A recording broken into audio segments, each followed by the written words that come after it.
Well, folks, we've got it. Thank God we've got it. The match that everyone wanted to see, Novak Djokovic in the semifinals versus Carlos Alcaraz. In a world with no Rafa and Roger, this is the best thing we could possibly ask for. Alcaraz and Djoker are going to meet. Yeah, it's not the final, it's a semifinal, but that's okay. We'll take it. We're going into the final weekend of Roland Garros with the match that we wanted. But, you know, what they do there is they try to put the better match, especially with these quarterfinals when it looks like, okay, we got some quarters with matches that we think are going to go one way for sure, and then some other matches where we think it could be a real battle. So they try to put the better match, the one that's going to go 5 and be a great battle, they try to put that on for the night match. And what do you know? It didn't work out that way this time, did it? Djokovic got the match with Khachanov in the daytime, the day session, which was a real battle, at least for part of it. And then, of course, you know what happened with Alcaraz and Tsitsipas. Tomorrow, they flipped it around. Zverev's been playing night matches, but now it's going to be Echeverry. Who saw that guy coming into a semifinal, by the way? I think this is the first time in history I've made a draw where a guy I got losing in the first round goes all the way to the semifinals. Luckily for me, he probably won't go past that. I think Zverev has got that match, but who knows? That's why we play the matches. Anyway, so they flipped those ones around. They got Zverev and Echeverry in the day match, and of course they got what they think is going to be the big battle, Holger Rune and Casper Ruud playing the night session. So what happened? Let's see. What does McEnroe think went wrong? Johnny Mac, my favorite commentator. What does he think went wrong in that match for Novak Djokovic? Why was that the battle and not Tsitsipas and Alcaraz? Well, it seemed early that he was, moonballing a little, dare I say, standing back farther on the return, which sort of surprised me. You lose sight of the fact you like Djokovic. John, I have to stop you because we have a special guest. I'm sorry. Then they cut to the special guest. They cut Johnny Mac off mid-analysis. Novak, great to see you. Congratulations. If you think Djokovic is a bad guy, listen to there? this. How'd you feel, Djokovic? First of all, I feel bad for cutting John McEnroe in the middle of his assessment and analysis. I love to listen to him. Sorry, John, if you're listening. I'm sorry, and nice to see you. I love listening to the analysis of Johnny Mac. I love listening to the analysis of Danny Medvedev when he analyzes his own matches. And I really like listening to the analysis of all big three. Djokovic always does a great job giving us some details on what happened and what he thinks happened with the X's and O's of the actual tennis. So let's listen. After apologizing for being forced, they forced Djokovic to cut off Johnny Mac. How classy of the guy. First couple of sets, I think I stayed in the locker room.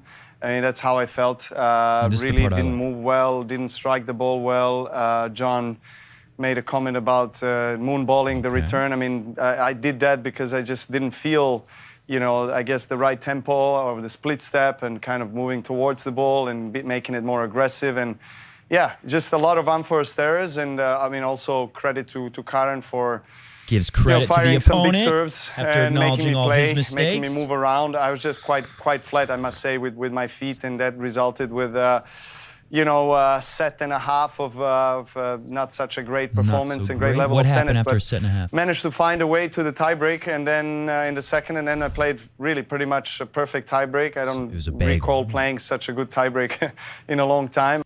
The bagel tiebreak. Take a look at these stats.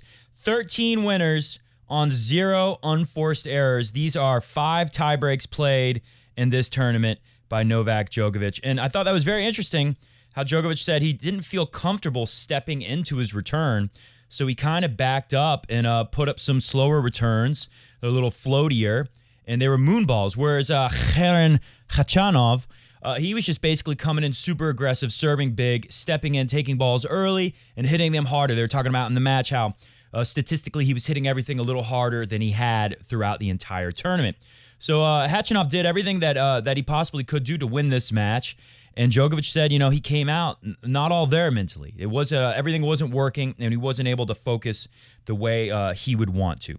Anyway, so as Djokovic said, that really, it was 2 matches. I don't know if he said it in that clip just there, but he said basically it was a story of 2 different matches separated by that perfect bagel tiebreak in the middle, the 7-0 tiebreak. He was playing a different match after that point. So then we got the match, and they asked Djokovic, this is before Tsitsipas and Carlos have played. They say if it's Carlos, they didn't even say that. I think the media, whoever was asking this question in the presser, was basically disrespecting Tsitsipas and saying it's going to be Alcaraz. No one knows that the match is going to be like that yet. Even I was thinking this is at least going to be 4 sets. Tsitsipas will surely get a set, or at least make those sets close for a little bit, right? Not just some last gasp effort at the end to get a tiebreak where everyone's already pretty much switching off, or at least watching and kind of knowing that this match is over. Anyway, so they asked Djoker.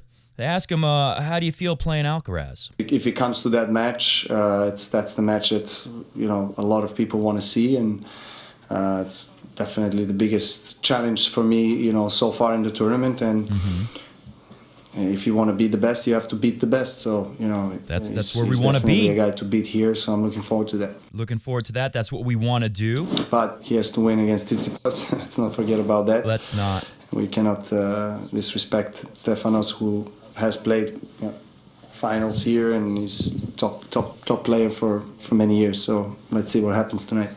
Good on Djokovic to give the respect to Stefanos Tsitsipas. Unfortunately for Djokovic and me and everyone who thought it would be a close match, and most especially, unfortunately, for Stefanos Tsitsipas, take a look at these match highlights from Alcaraz versus Tsitsipas. Just brief highlights. And that's basically how the match went. That sums it up really well. Who is that from? That's from an Instagram account of the tennis legend right there. Anyways, I've got some more highlights for you. We'll have some time to dive into the matchup of Djokovic and Alcaraz, but I got to tell you, when I made this draw, I was feeling pretty sure. They've only played once, Madrid last year, and all 3 of those sets, 3-setters, best of 3, they all had a 7 in the score. I think it was 7-6, 7-5, 7-6. Alcaraz wins the third, 7-6. I don't remember who won first and second, but 7s in all 3 sets. That's as close as it gets. It was almost 3 tiebreaks. And, of course, Alcaraz won that. Alcaraz did good at Madrid here. Won it again. Defending champ. Didn't do as well in Rome. Of course, Rome plays more like the French Open than Madrid, which is very, very lively because they're up high in the mountains with the altitude, thin air. Anyway, so we'll have time to talk about that more. I'm not as confident in Djokovic winning after seeing what we saw today. Who is? I'm not as confident as I was when I made the draw, but I haven't given you my prediction yet. But first, let's go to this, because this was, as you'll hear from who was commentating on this match for the Tennis Channel. Take a listen to this. This was the worst call, not of the tournament, but in tennis history. Take a listen. Holger Rune, Fran Cerundolo yesterday. Cerundolo. Or did you see it? It happened fast. Let's watch it in slow-mo. This is a double bounce. It's pretty obvious because of the way the ball comes off of Holger Rune's racket. Cerundolo completely correct. Are the umpires afraid of Holger Rune? I don't know if you saw that clip. We played it in the draw show, I think. Take a listen. Take a listen to this. Holger Rune was going off on the umpire in his match with Djokovic, and Djokovic was laughing, thinking this is amazing. I enjoy sitting back and listening to this young guy go off on. It was Mohamed Laoni, who's like the most popular umpire. One of the most popular umpires with players. He was going off and saying like, "This is why people think I'm a bad guy. You make a bad call, and everyone thinks I'm a bad guy, but you're the bad guy, Mr. Umpire." That's what Holger Rune was saying. So maybe these umpires, maybe they're scared of Holger Rune with this terrible call. Take a listen. And he's calling hindrance on Cerundolo. Cerundolo lost that point. Oh my gosh. So he won it twice. That may be the worst call I've ever seen in the history of tennis. The worst call in the history of tennis. Twice, and then I'm pretty sure because it bounces twice. Cerundolo looks over to the umpire like, it's a double bounce, right? And then he comes back and finishes it. So he wins it twice. He had to put away. I'm pretty sure that Kader Nuni called hindrance. Oh, we're sure. And awarded the point. That is the worst call I've ever seen, ever. Ever. The worst call I've ever seen. Says, what was that, Knowles and Nestor? I don't know if Nestor was there, but one of those doubles guys, retired players, was in the commentary booth. Anyways, so then later this happened. So for all the talk about the French crowd being rude, when it's a French player, they can be a little rude. Maybe it wasn't fair to that 12-year-old boy who lost in the first round to Gaël Monfils. But it's France. We'll give them a pass on that. Everyone's going to cheer for the home favorite and maybe cheer some double faults. But after that, so, he's serving for 1-2 Cerundolo. Then, of course, the break comes. Who could not be distracted after that call and lose the game? And then Holger Rune is serving 3-1. And then this happens. Listen to this very fair and just French crowd who serves justice here. He had a sitter overhead, which he then put away. They're still talking about the crazy call. The only way he could have lost the point was if Fault. he called hindrance, and he lost the point. Crowd's being respectful. So, await clarification. But Now here comes the second serve. wow. It's going to be a double fault. Listen to the crowd. I tell you what. Full kudos to Cerundolo, because if that was the call, I know about 50 players who have gotten defaulted. Good comment right there. A lot of great commentary right there. 50 other players, Nick Kyrgios, Holger Rune himself, they might have got defaulted from the match. Let's not forget Mr. Michael Emer. He smashed the umpire's chair over a lot less than that. So, good point there. Cerundolo keeps his cool, still almost wins this match, going to a 5th set tiebreak. Great match. One of the best matches of the tournament. I like Cerundolo. This guy's got a future.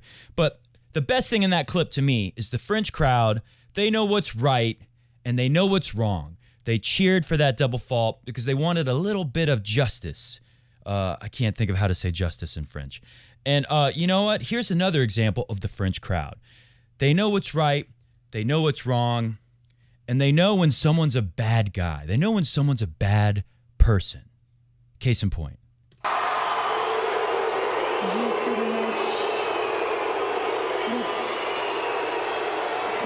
Boo! I knew I was French. At least 10%. I've never felt more French in my life. Boo, Taylor Fritz. Take a Welcome to Coffee Break Tennis. Happy to be here. Happy to talk about our upcoming quarterfinals and semifinals at the Roland Garros 2023. But take a listen to this. Marion Bartoli, she comes out there and she gets a little frustrated with the crowd trying to do that. There was no on-court interview. This is my favorite on-court interview I've ever seen. Take it away, Marion Bartoli. Take it away, Marion Bartoli. Why is he still doing this? Do you remember when I said, look at her. The clout-chasing Hexa herself in the crowd, loving it. She knows that.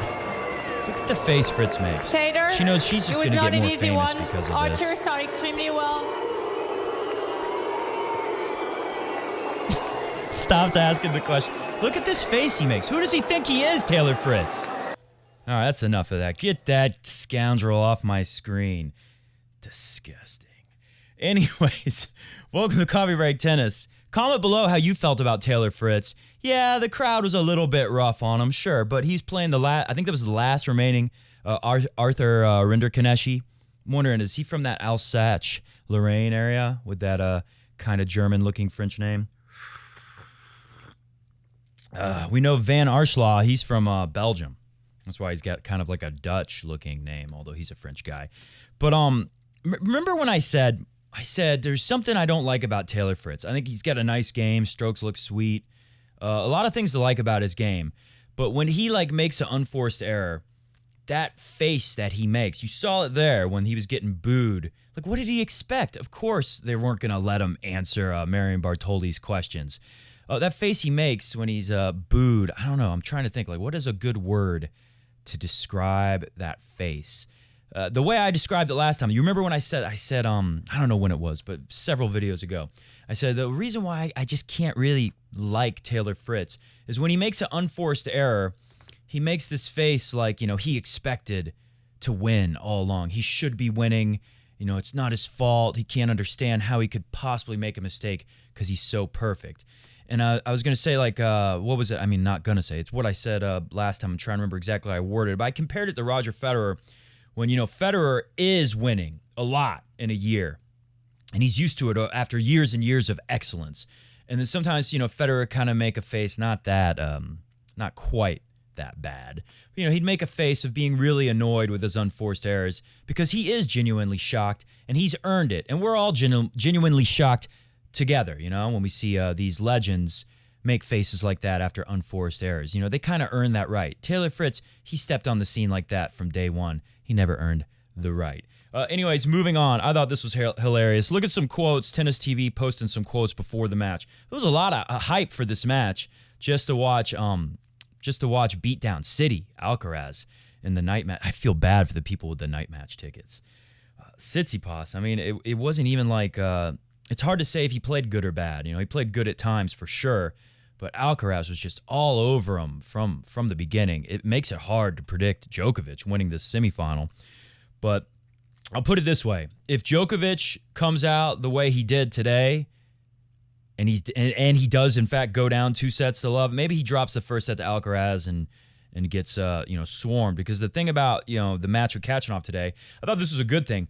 Khachanov, he was banging the ball really big, and he was hitting a lot of drop shots. So at least Djokovic was seeing some heavy balls from a guy stepping in, taking it earlier, and really like redlining his game to make sure he hit the heaviest ball possible. At least Djokovic saw some really heavy balls coming at him for like a couple hours there, hour and a half or so, with a lot of really well-executed drop shots. I think it was maybe before the tiebreak. I can't remember, but that was the first time I saw Khachanov hit a bad drop shot. He was hitting good drop shots. So credit there. At least Djokovic just got it's not the same, but a taste of what he's going to get from Alcaraz, and maybe that'll kind of help with his preparation a little bit. But look at this. Tsitsipas said this, Carlos is someone that keeps the intensity high at all times. Right now, he's one of the biggest obstacles and challenges for any player to compete against. Okay, great comment from Tsitsipas. Nothing to disagree with there. Then look what our friend Carlitos said. It could be a great match. We have played great matches. I won every match that we have played. And then kind of like Djokovic, after you say the thing, basically I'm going to win, then you say, okay, well, we got to give some credit to Tsitsipas. He's a great player too, so let's wait till it's over. I have to be really focused. He's a really tough opponent. That's not the important part. The important part is we have played great matches. It could be a great match. I have won every match that we played, and maybe I will win the next 15 over the next however many, in the next 5 years or whatever. Anyways, I thought that was great. Let's move on to this. Let's go through my graphics really quick. Djokovic has now made it to 17 quarterfinals at Roland Garros, breaking a record of Rafa Nadal 16. I heard some people making a big deal about this. I'll say that, I liked how Djokovic handled it too when asked about this. Obviously, it's awesome. It's a great record to have. And it's cool to beat Nadal's record at Roland Garros in something. But come on, we all know. Do you want the record for most quarterfinal appearances, or do you want that record Rafa has for most Roland Garros trophies held up and won on finals day?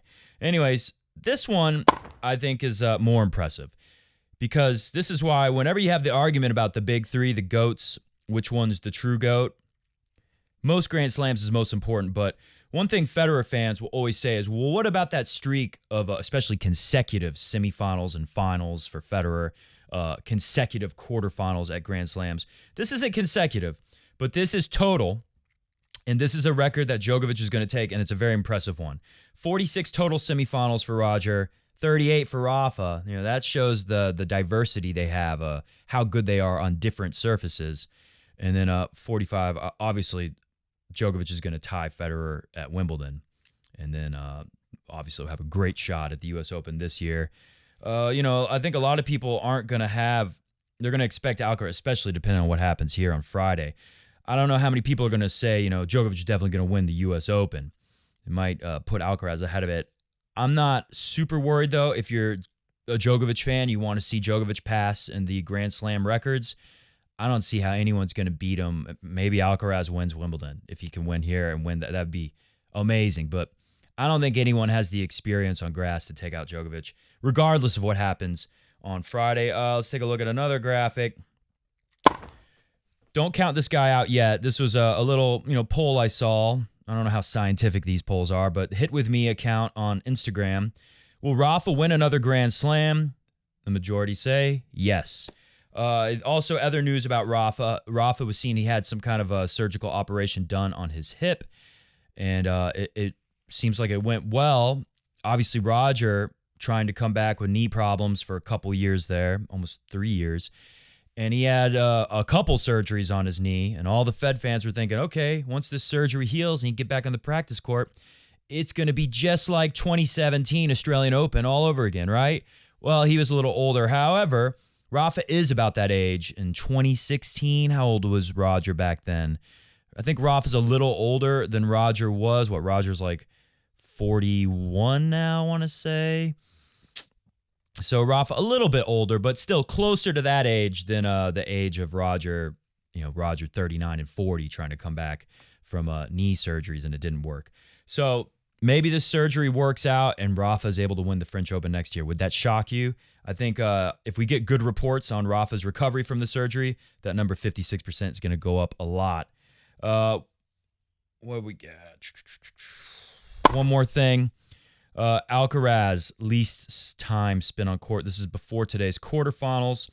Let's look at the Djoker. He's down at almost 11 hours on court. Alcaraz almost at 9 hours on court. Obviously, that got worse today because Alcaraz's match was faster than Djokovic's match. I don't think this is a major factor moving forwards because we got 2 days off. I think Joker's going to be able to get the body right. Didn't seem like anything was really hurting him in that match, so I think that's not too big of an issue here. Interesting to look at the rest of the list. Karen Khachanov, it was going to be hard for him not grabbing those first 2 sets after, it went to 1 set all and then the third set. He's clearly spent the most time on court here. Now, looking at Casper Ruud and Holger Rune, is that going to be a factor? They've only had 1 day of rest, maybe. For all that talk about, Casper Ruud, he's worked harder here, and maybe Holger Rune doesn't have as big a calf muscles. Well, that should help him. I'm sticking with tomorrow. I like Holger Rune. Let's look at our quarterfinal matchups. Alcaraz, 1v5. Who expected it to be beat down city, especially when 5 likes his chances best to win majors, where has he been in a final? At the Roland Garros. 3 versus 11. You wouldn't expect that to be so close, but Khachanov did play well, and as Djokovic pointed out, he wasn't all there for the first hour or so. Holger Rune and Casper Ruud, 6v4. I like Holger Rune, but it's hard to win 2 of these things. He just played Casper Ruud. Casper Ruud was in position to win that match. And then, of course, I just think Holger Rune's in a better place mentally, and it all comes down to mental. It'd be very interesting to see, can Casper Ruud still be one of these princes of clay? Stefanos Tsitsipas is a prince of clay, and we saw how that worked out for him. And then Sasha Zverev, who's got to really like his chances to come through here. I've heard some people say maybe the finalist from this weaker bottom half of the draw wins on Sunday because maybe Alcaraz and Djokovic have a 6-hour match, and they're so wrecked. They only get 1 day of rest after that match, and I'm sure there'll be the second match on, you would think, although we'll wait and see. We don't have a schedule for Friday yet. Maybe that could happen. Maybe the guy from the bottom half can take advantage of just an absolute slugfest between Djokovic and Alcaraz where they're just going to destroy each other, right?